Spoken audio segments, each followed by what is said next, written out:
Hey, hey, hey, everybody. Welcome back once again to the Salter Street Studio. We have made it. I know it's been a while. I apologize. Things have been, things have been things. And as a only semi-professional podcaster, sometimes we have a hard time making ends meet. We're making the calendars work out, all those good things. But it doesn't matter because we're here right now. It's Friday, which means it's time for beer time with your boy Big Bird. That's right. It's time to enter into the weekend. Fantastic week. It's going to be an extra great weekend. You know why? Because we have a Salt the Streets full-on podcast episode. Both hosts in studio tomorrow, noon Pacific time, right here on the Salt the Streets YouTube channel. We can't wait for you to come join us. Join us in the chat. It's a live show. We'll be going for probably 6+ hours. We'll see how things go. We've got lots and lots and lots of things to talk about, but I don't want to give away the whole farm. So just a quick little preview of what we're going to be talking about tomorrow. We've got some local stories as per our usual. We've got the Trump indictment coming out. We've got some Biden crime family situations. We've got some gun stuff. We've got a lovely breaking down the new and fancy breaking points, which can't wait for that. Can't wait for that. You know I love to just fucking break down breaking points because it's such a terrible show these days. But anyways, we're gonna be doing all that and so much more. Of course, I'm working on building up a fantastic grab bag for everybody for for segment 4 tomorrow. But that'll be episode 150, starting right here again, noon Pacific time, right here in the Salt Streets YouTube channel. But that's enough of that. I don't want to give away all of what we're going to do tomorrow. So we're going to talk about what we're going to do today. It is, of course, Friday, and it's been a while, which means it's time to crack open a beer and welcome in the weekend in a proper fashion. Of course, beer needs to be involved. If you're not a beer drinker, then, drink a seltzer or pour yourself a glass of wine or maybe a classy scotch on the rocks or even, dare I say, a liquor that is near and dear to my heart lately, tequila. Have a nice tequila on ice. It's good stuff. Either way, it's Friday evening, so we're cracking something open. Today I've got a double IPA from the greatest brewery in existence, my favorite, Echoes Brewing. I, of course, am sporting the merch, which I always do because that's just the kind of shill I tend to be from time to time. Oh, but it's been a hell of a week, ladies and gentlemen. It's been a couple weeks. I was out last week for sure hard. The week before. Last week we tried to make some things happen, but I broke all the equipment last week. It's really kind of what happened. And by me, I don't really mean me. I mean my cat. I chewed through a power cable to the entire mixer. And so the entire show just got poured down the tubes, which was highly unfortunate. But hey, you can hear me now, which is a plus, which means I got the $5 replacement cable. And we're rocking and rolling. And before that, I was actually out on a fishing trip, hanging out with some boys, doing some fishing and drinking lots and lots of beers, as one does on a nice fishing trip. But I think I'll wait and tell all the stories that need to be told tomorrow during the podcast. It'll be really fun. And for now, it's 5 o'clock somewhere. And it's pretty damn close to 5 o'clock here, and it's way past drinking time because we've got lots to talk about today. We're going to be talking about the former conspiracy theory that is now true life fact of the ban on gas stoves not being a thing. So we're just going to leave that there because we'll get into the details. And then, of course, our good friends Blackrock is getting into some new endeavors. And, of course, there's also some very interesting things going on with a different company called Blackstone, not to be confused with Blackrock, both of which are massive investment firms that are just asset management companies, aka we hold money, we trade money, we move money, and then we make money. Well, you lose all of it. So we're going to be getting a couple of those stories, and then I've got a nice kind of recommendation for people that might be interested. We'll put that at the very end of the show, and it's a nice audio drama. If you've never done one of those, they're really fun. It's kind of like a play for your ears and your mind. It's really, really fun. So we'll get into that to tie up the show. But without any further ado, let's go ahead and have a little bit of this here beer. Not a bad pour for the beer show, ladies and gentlemen. Not a bad pour for the beer show. Just needs a little bit more in there. Shout out Echoes Brewing. You know you. I love you. It's the whole 9 yards. Shout out to my boy Tyler, because I'm pretty sure he's the one mostly responsible for making this beer, this 8.5% beer, which is going to be fantastic. So yeah, let's just go ahead and dive into the first story after we take our inaugural beer sips. Ivan's here. Fucking A, buddy. Good to see you, Ivan. Cheers, Ivan. Happy Friday, dude. Let's do it. Oh my gosh. That's so good. It's just so smooth and refreshing and so 8.5 without being 8.5. It's a good deal. It's going to help me streamline the rest of the show prep for tomorrow's fantastic podcast. Once again, right here on Salt Street's YouTube channel, noon Pacific time. Let's do it. So who wants to find out how much conspiracy theories come true? I do, because I'm tired of being right all the goddamn time, people. Not just me, just us. So this little video clip here is from the House when they had a bill. They had a vote on a bill that would essentially ban the federal government from banning gas stoves, if that makes sense. The bill would make it so that the federal government could not ban gas stoves throughout the nation. There are so many issues I have with this entire concept. First of all, the fact that the federal government cannot tell me whether or not I get to have a fucking gas stove in my house, especially as somebody that spent over a decade in the food service industry.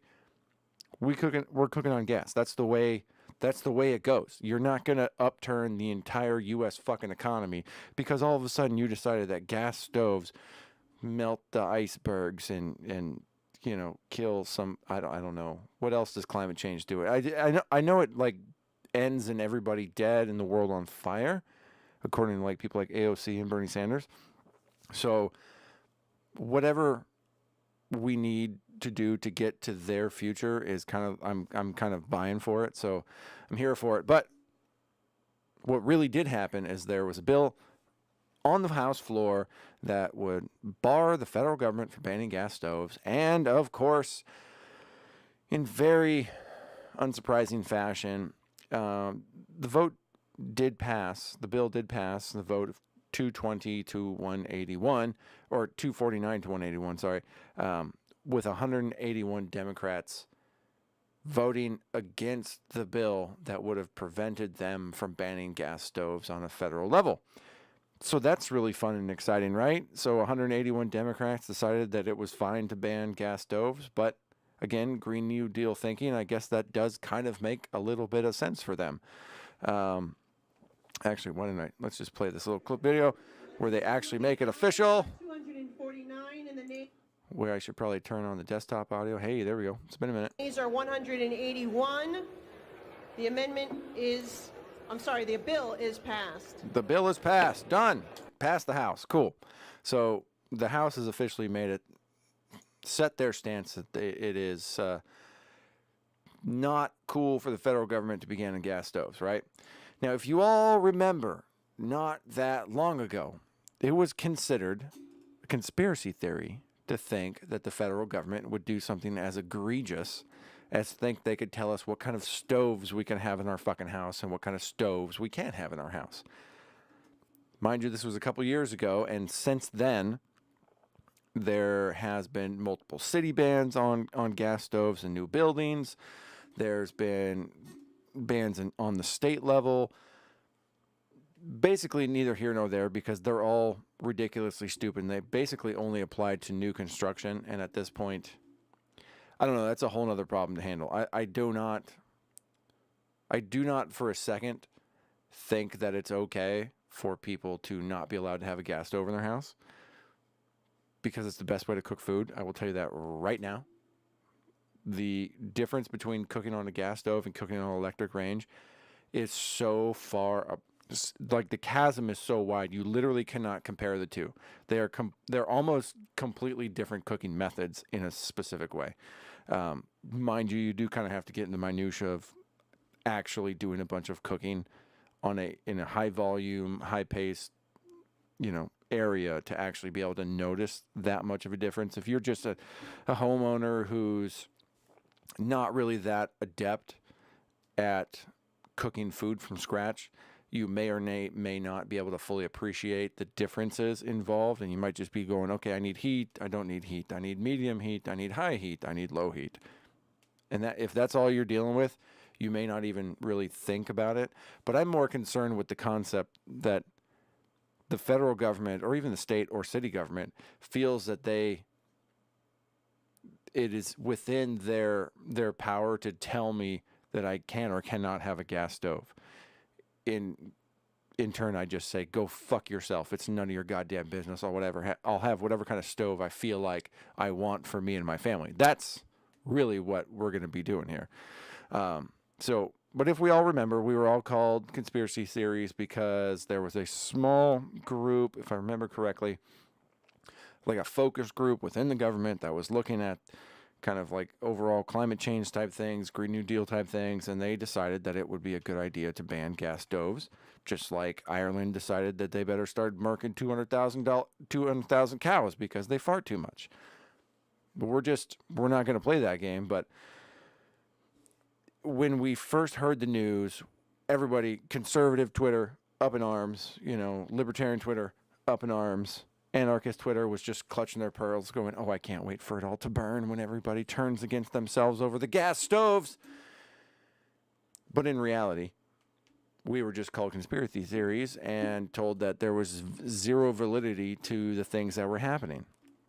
Well, surprise, surprise, like we just witnessed, the federal congressional house just voted on a bill saying that the federal government will not be allowed to ban the gas stoves. So obviously it wasn't conspiracy theory. Luckily, there's enough Republicans in office to say, no, we're not going to allow the government to step into your fucking kitchen and tell you what kind of stove you can or cannot have. And on top of that, you had 181 Democrats vote against it.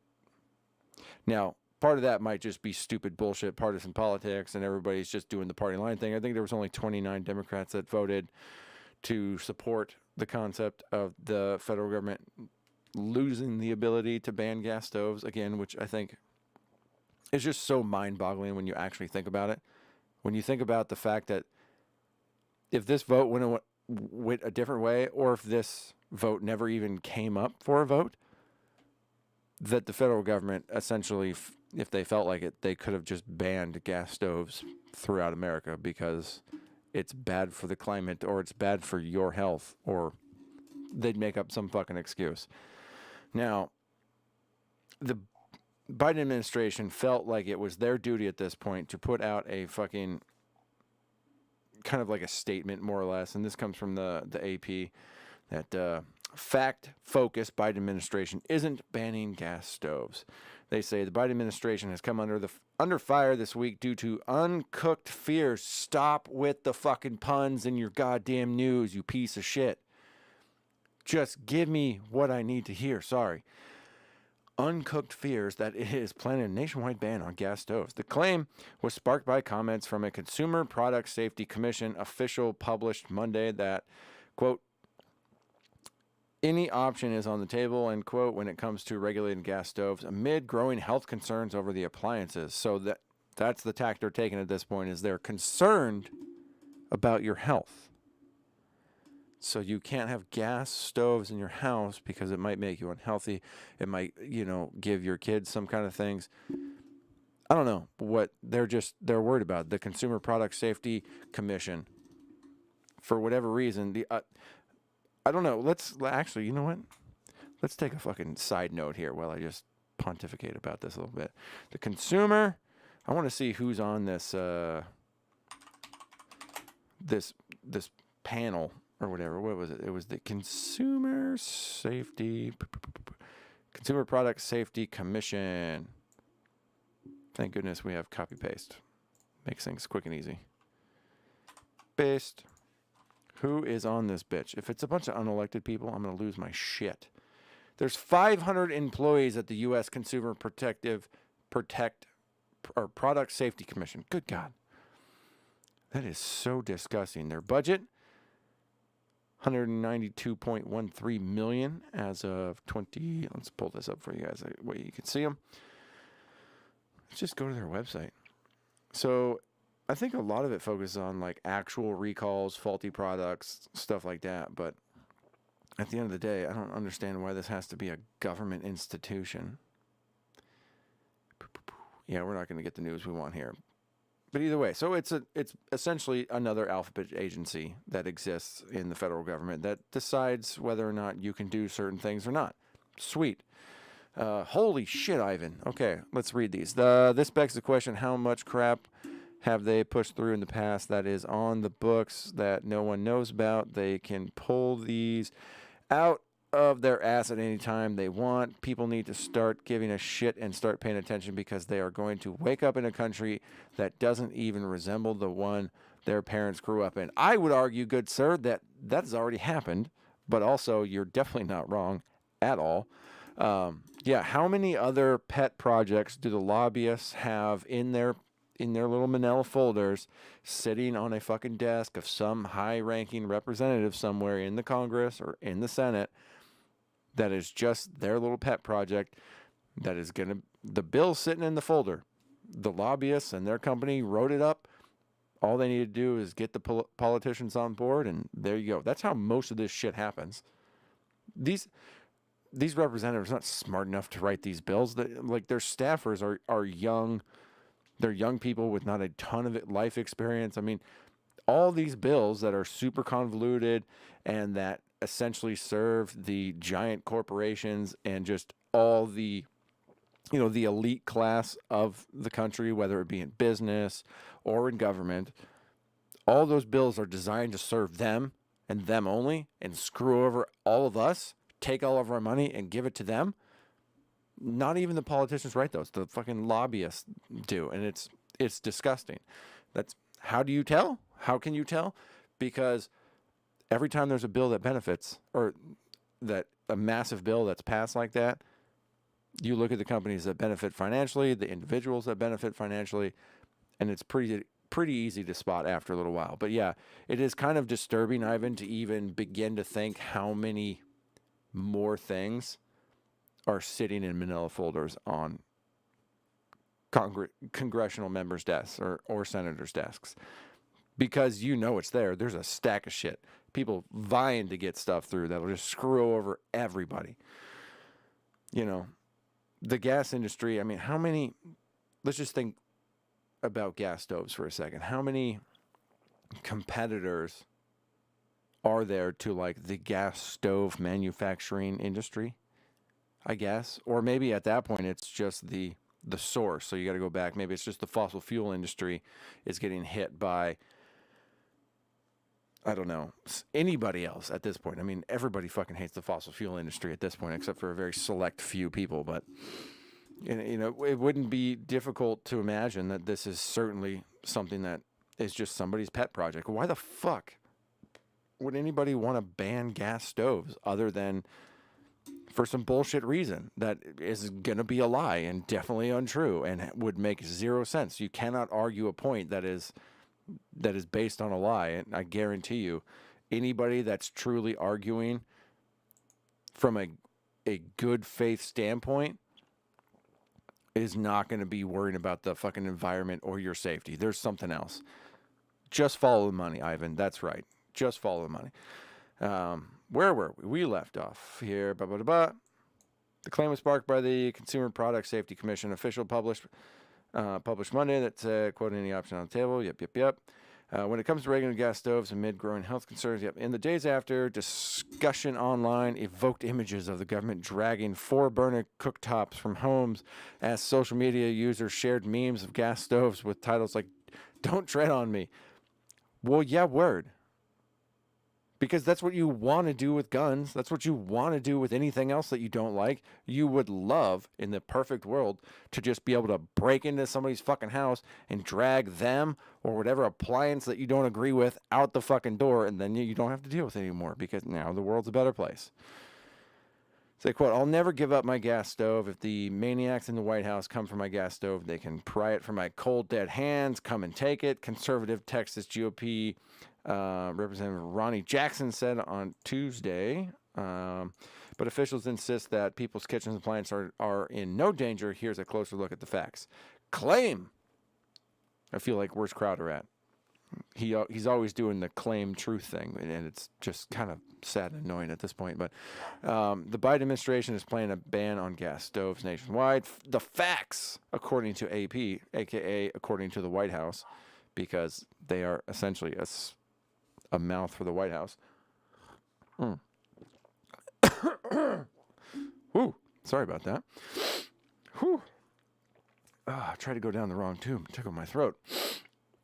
The facts. The White House says President Joe Biden will not support a ban, and the commission, an independent agency, they're very independent, obviously, says no such ban is in the works. Quote, I'm not looking to ban gas stoves, and the CPSC, the Consumer Protective Servants, I'm not even going to do it, has no proceeding to do so. CPSC Chair Alex Huno-Surik said in a statement on Wednesday. So they're just essentially taking the stance like, of course we're not going to ban your gas stove. Just like we're not going to ban oil drilling or gas cars or, name the thing. We're not going to ban guns. We're not going to take your guns away. We're just going to we're going to try to pass an assault weapons ban. We're not going to take your gas car, but after this year, you won't be able to get one again. So, our bad. They don't do things with a plan to ban things. That's just not how the federal government works. I hate to say it, but it's probably the one thing they're actually pretty smart about is not telling you what they want to do while they're accomplishing their goals behind the scenes of exactly what you think they want. Because they do want it and they're actually doing it. They're just not going to make it totally overt. And they're going to do it and then they're going to shove it down your fucking throat and you're going to accept it. Or these days, we'll just label you a violent domestic terrorist. All over your fucking gas stove. Well, let's see. The House returns to gas stove passing bill to block federal ban. It's kind of more the same at this point. It's just different perspective. This one's from roll call here, but the House passed a bill Tuesday that would prevent the Consumer Product Safety Commission from finalizing any rule banning gas stoves, returning to the measure a week after a conservative Republican scuttled their leader's efforts to get the legislation to the floor. The 248 to 180 vote for the bill from Representative Kelly Armstrong, Republican from North Dakota, include 29 Democrat supporters, confirming Rep. Gus Bauerkes, whatever your name is, assertion in floor debate that the measure had bipartisan support. The representative from Florida is chairman of the House Energy and Commerce Subcommittee on Innovation, Data, and Commerce. God, I hate the government so much. The fact that, we're talking subcommittees and committees and bullshit and bullshit and bullshit to the point where we're passing legislation saying the federal government can't do a thing. Does this not strike anybody as fucking weird? The fact that, we're going to say that here's an agency. This has a lot of parallels, I think, now that I'm thinking about it. There's a lot of parallels with, the ATF and their ability to just write a regulation which becomes a de facto law that could potentially make millions of Americans felons overnight when they just pass this regulation with little to zero oversight. It sounds like the same exact type of thing. This particular commission, how it even exists, I don't understand. But this particular commission essentially could just create rules which will then become de facto laws. via regulation. That's how these fucking alphabet agencies get away with all this bullshit. None of this stuff would ever become law. They could totally ban these things tomorrow, and it's never actually going to become law that was passed by the U.S. Congress. This is a bunch of nameless, faceless, gray suit wearing fucking bureaucrats behind closed doors that you'll never know even exist, creating a rule that alters your life forever and infringes on your liberties and your freedoms. And you got no recourse about that, because it's just some fucking agency that works for the executive branch, who's most likely been protected decades over at this point by some crazy ass piece of legislation that says their actual boss, aka the president of the United States, probably can't even technically fire them. They're probably in some kind of public sector union protecting all of their jobs and giving them way more benefits than you or I have. It boggles my fucking mind. We're not mad about the gas stove thing. The gas stove thing is fucking ridiculous. Yes, it's 100% ridiculous. They're not going to take your gas stove away. For one, should be added, gas stoves are generally not the cheapest way to get a stove. Usually you're buying electric because it's the most affordable type, and it is a pretty low cost energy situation, and it works okay. That's fine for most of your household cooking needs. It's usually like when you got a little bit more money and you want to buy a really nice appliance, if your house is outfitted for gas, then you get a gas stove, because then you have full temperature control, man. Like, you can do all the finessing in the world you want. You want to cook in a wok? You want to cook in a wok and do all that cool flippy stuff? I've done it before. It's really fun. It works really well. It's a great way to cook food. But also, you can't really do that on an electric stove. You need a gas stove for that. So that sucks. And these people want to just take your ability to have that away. But again, it's not even really truly about that. It's about the fact that there are these agencies that exist within the federal government full of unelected people that are career bureaucrats who have ideologies in and of their own. I think I said that the right way. That will try to carry out those ideologies in their day-to-day work. Unfortunately, their work is telling you and our other American citizens, like, how they're allowed or not allowed to live their fucking life. Not okay for these things to exist at all. And to have some kind of oversight committee that might be able to oversee what it is that they do or don't do, you'll see right here already. They already don't trust this safety commission enough. They're passing a piece of legislation in the House of Representatives to say you can't make this a rule. Ever. I would hope it says ever. I haven't looked at the actual legislation, but you can't do this. You can't make this rule. But we can't do that. That's not the way laws work like this. You can't try to, like, prevent something that you don't know is happening or not. I mean, that's not the way. Otherwise, they're just going to do anything else. Like, this is not the way any of this shit's supposed to work, man. Drives me fucking nuts. And then it's just a kick in the dick because it is gas stoves. So I got a couple articles here. This is the battle over climate change is boiling over into the home front. If you remember, like I said before, when we were called conspiracy theories, this was February of 2021 we were talking about this. And we were all shamed as psychopath conspiracy theories. And now it's 2023, and the House just voted against this. Or they just voted in this bill that said you can't do this.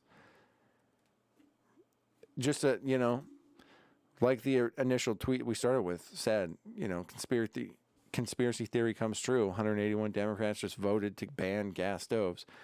Mind you, they didn't actually vote to ban gas stoves, but they voted against preventing a ban on gas stoves. So take that for what it's worth, but just a bunch of pieces of shit, man. I just can't explain how much I despise these people, thinking that they're just the arbiters of morality and the arbiters of virtue, and they are the ones at the top of on top of the shining hill that get to dictate how we should best live our lives, because they know better. They're better than us, and they know it. And that's never a good thing. But here's another one.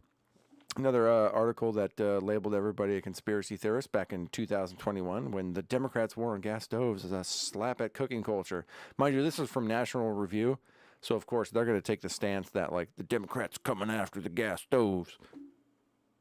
And then they were called conspiracy theorists. But, hey, joke's on them, motherfucker, because it's happening in some capacity. At least we're passing legislation to prevent it from happening. I don't know. It just really pisses me off. And if you guys have been watching this Friday beer show for any period of time, this is basically what we do here on Friday, is I just get really upset about all the stupid shit that I run into throughout the week, and then we talk about it, and then I drink beer, and then I feel better about it because I can share it with you. Oh, okay. No more gas stoves. Don't take my fucking gas stove away. I don't have one. I do want one. I really want one, but also I don't want to install gas in my house because that would be super expensive. And have you seen the price of gas? Save that for people like Nancy Pelosi and their $3,000 fridges. You know she's got a gas range. 100% you know she does. Not that she cooks on it, but... Okay, next story. Hey, buddy. Hey, no barking there, bud. Phoenix Ammunition, one of the greatest... I don't think I would call them an armory. I don't think I'm allowed to call them an armory. Because they just make ammunition. They don't make weapons. But one of the greatest ammunition suppliers around. They also have a fantastic Twitter game. So if you guys are on Twitter, make sure to follow Phoenix Ammunition. They're really awesome. Great Twitter game. So they brought up a story today. Blackstone to acquire Ancestry.com for $4.7 billion, giving investment firm... Excuse me. Problem again with the beer show. Giving investment firm total ownership of all DNA from every person who's ever used the service. And that, ladies and gentlemen, is me. Blackstone is going to acquire the rights to my DNA. I feel very uncomfortable about that. It was super cool to figure out where the fuck my genome came from, but I don't like it. So Blackstone, not to be convinced with Blackrock, which we will get into another story of theirs later, they are another investment firm, similar to Blackrock, but they invest in different things. BlackRock is more of a hard real estates and business assets type of situation, versus Blackstone is looking at they get smaller. They're a much smaller time. They get into more nitty gritty.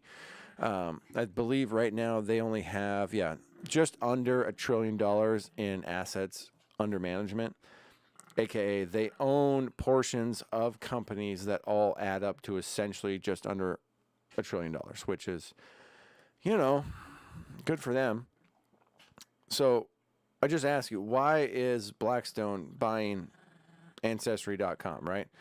From a, hey, boys, we're not doing wrestling right now. We're doing a podcast. We're doing a show, bud. I'm sorry. Show dogs are, they're trying to wrestle right now. I just want to stop by and say, what's up? What up, Kevin? Thanks for stopping in, buddy.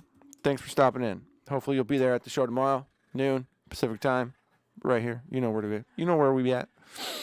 So anyways, why does Blackstone want to buy Ancestry.com? Why do they want access to our fucking DNA?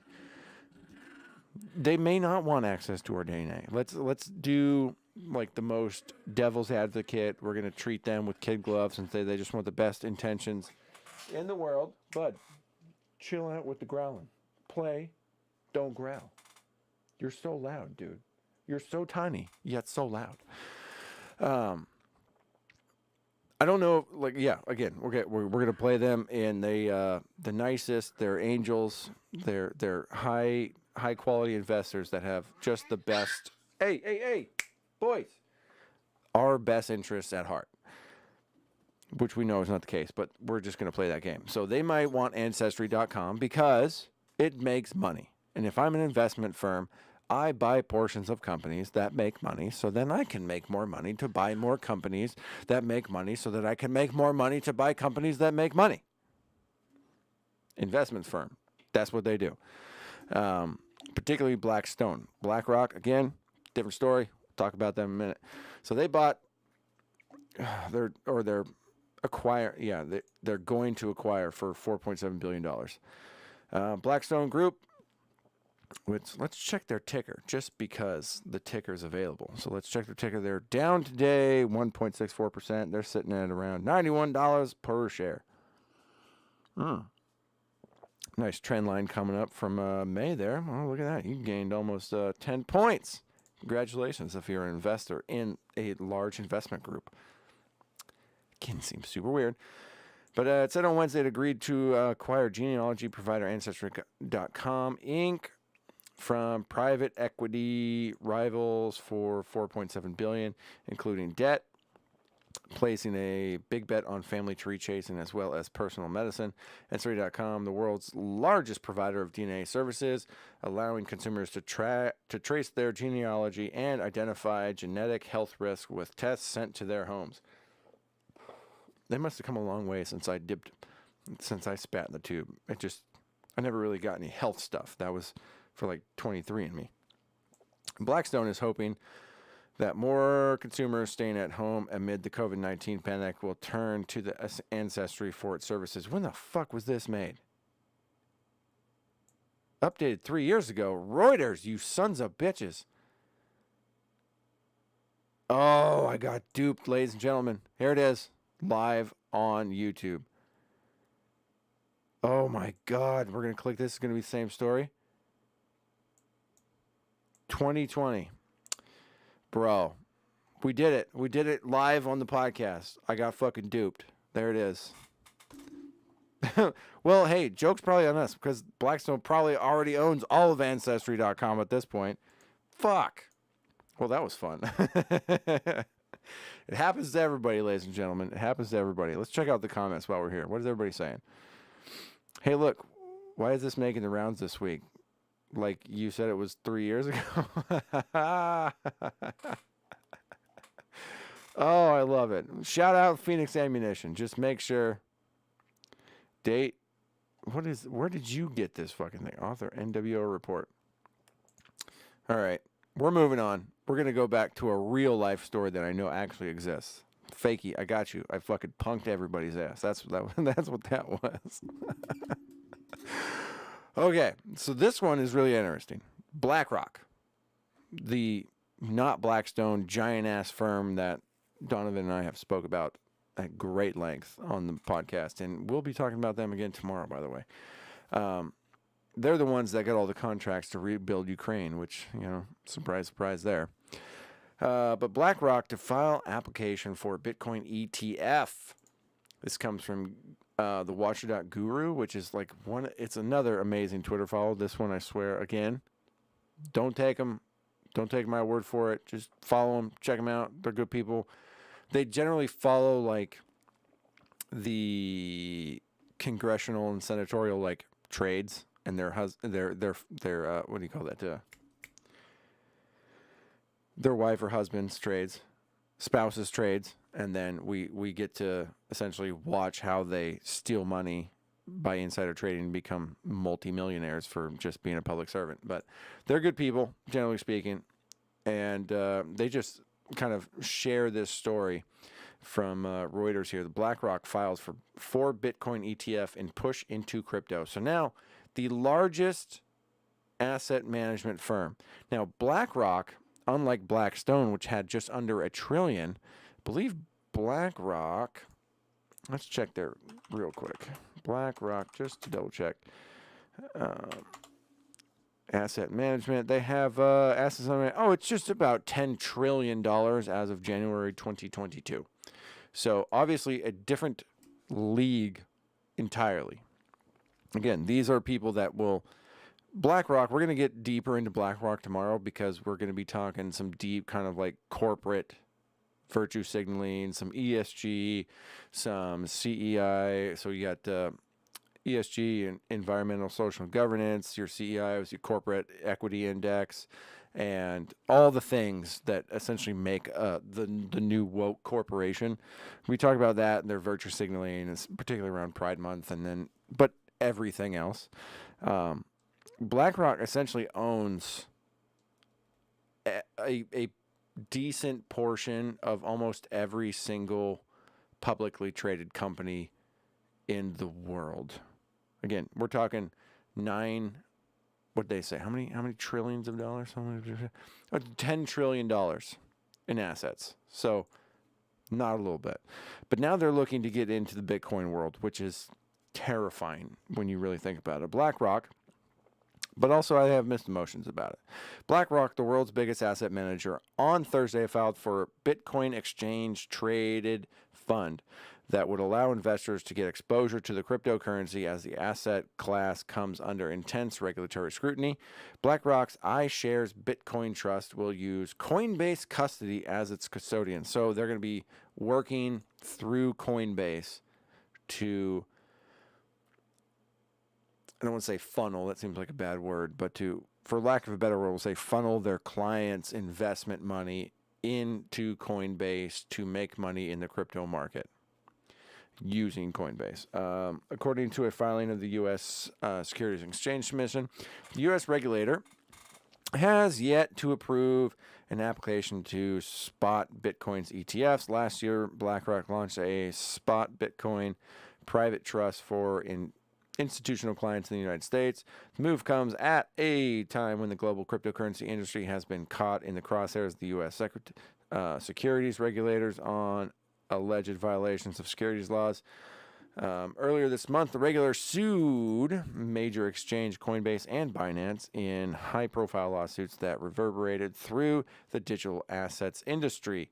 The fact that BlackRock, a well-respected, and established, definitely established, one might call them establishment, asset management company has filed for Bitcoin ETF could be seen as a positive development in the quest for regulatory approval. Yeah, okay, said the Group Chief Risk Officer at Blockchain Technology Group XBE, Coinlectables, and Marvion. Wow, Coinlectables, that's bad marketing right there. A spot Bitcoin ETF would track Bitcoin's underlying market price.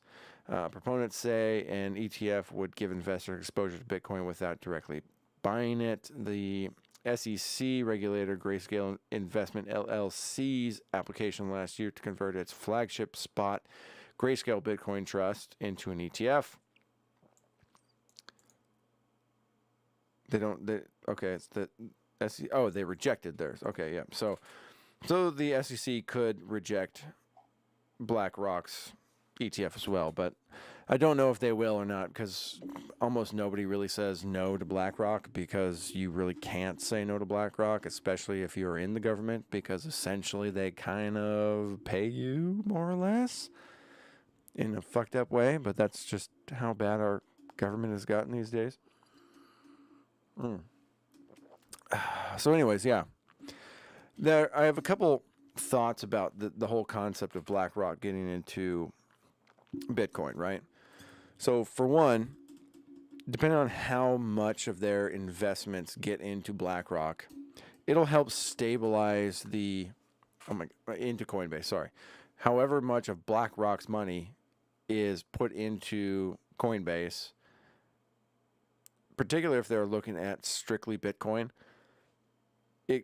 if you put a couple $1 trillion into Bitcoin, a couple things are going to happen. One, I would imagine, I might be wrong about this, but it's going to do something to the initial price of that, depending on how fast they get into the market. If they go in and just buy a shit ton of Bitcoin, that'll make the market go up or down at some point. But overall, if you're going to add $2 trillion worth of market cap into Bitcoin, and essentially, it's not really going to go anywhere. It'll be buying and selling constantly. But I imagine, let's just say they put $2 trillion into it. It'll just roughly stay around $2 trillion into Bitcoin, which I feel like could do a little bit of like a balancing situation. You could put all that money in there, and perhaps it might stabilize a somewhat volatile market in Bitcoin.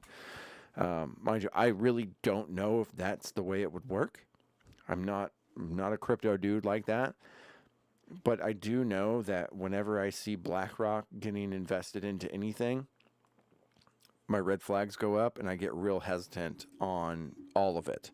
So I'm very, very nervous about this. I would have to talk to some crypto people to see really if maybe some of my fears could be assuaded, or perhaps my fears are just and this is as terrible as my gut tells me it is. Either way, it's something we should all know, and it's something we should all pay attention to, because our economy is failing faster than ever. The dollar is losing more value every single day. And if Bitcoin is the most stable cryptocurrency that exists in the world at the time of our fucking economic collapse, do we really want Blackrock to be the main whale in that particular crypto world? I know I certainly wouldn't. So something definitely to pay attention to. So on the lighter side of things, I have one recommendation for everybody. This one I'm very excited about. This was an old audio drama that came across my Audible when I first got it years ago. And it's called Impact Winter. And essentially, it's about a world where like a comet has come and hit the Earth, and no more sunshine.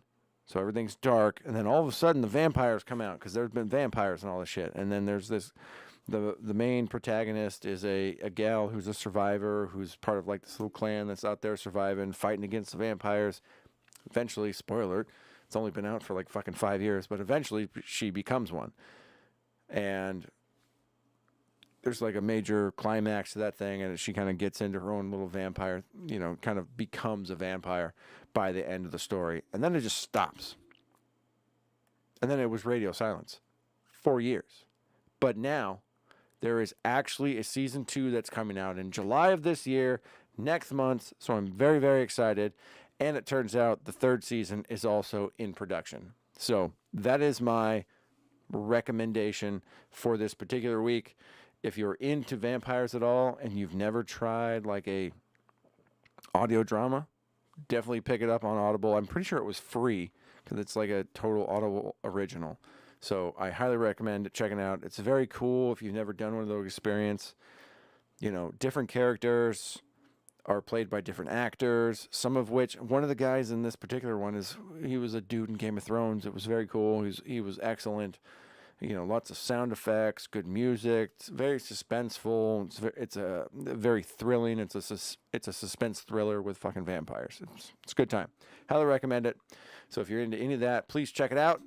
And of course, to close out the entire show, we're going to let Joe Biden do what he does best and just fuck everything up. So good night, everybody.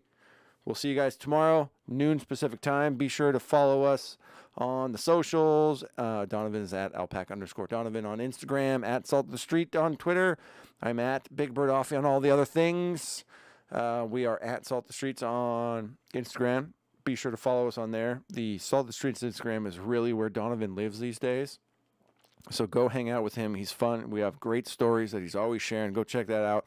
Also check out the Patreon, patreon.com/Salt of the Streets. We've got some pretty epic stuff going on soon over on the Patreon. I got to talk to Ivan. I got to talk to your brother. That's what I need to do. I need to talk to your brother, Ivan, because yeah, there's going to be some stuff happening on the Patreon very soon. So please, please, please come support us over on Patreon. It really means the world to us. I would love to be able to do this fucking shit every single day for you guys. But in order to do that, we got to be able to make the mortgage payments, baby. So let's do it. Let's support Salt the Streets, what we're doing here. If you believe in the message of freedom and liberty, let's do it. And on that note, Biden will take us out for the evening. Bye, everybody.